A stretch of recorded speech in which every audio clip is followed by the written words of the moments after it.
കാരുണ്യപ്രവൃത്തികൾ. വിശുദ്ധ മാമോദിസായിലൂടെ നീതീകരിക്കപ്പെടുന്നവർ വസിക്കുന്നത് ദൈവരാജ്യത്തിലാണ്.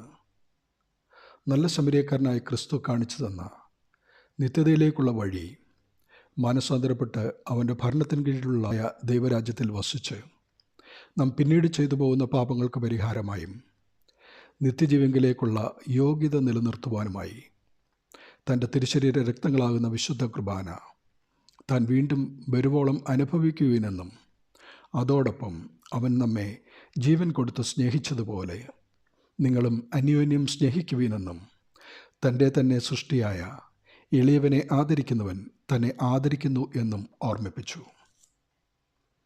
കാരുണ്യപ്രവൃത്തികൾ വിശ്വാസിയുടെ അകൃത്യങ്ങളെ പരിഹരിക്കുവാൻ സഹായിക്കുമെന്ന് ദാനിയേൽ 4:27 വെളിപ്പെടുത്തുന്നു.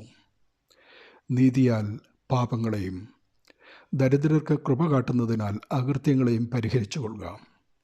അതിനാൽ പക്ഷെ തിരുമനസ്സിലെ സുഖകാലം ദീർഘമായി നിൽക്കും എന്ന് ദാനിയേൽ നെബൂഖദ്നേസർ രാജാവിനോട് വെളിപ്പെടുത്തുന്നു. നീതീകരിക്കപ്പെട്ട വിശ്വാസിയുടെ തുടർന്നുള്ള യാത്രയ്ക്ക് അത്യന്താപേക്ഷിതമാണ് ദാനധർമ്മങ്ങളും കാരുണ്യപ്രവൃത്തികളുമെന്നോർത്ത് സ്നേഹവാനായ ദൈവത്തിൻ്റെ സൃഷ്ടികളും അവൻ്റെ രക്തത്താൽ രക്ഷിക്കപ്പെട്ടവരുമായ നാം സമസൃഷ്ടികളോട് കരുണ കാണിക്കുക. നാം ചെയ്യുന്നത് അവനാണ് ചെയ്യുന്നതെന്നോർക്കുക.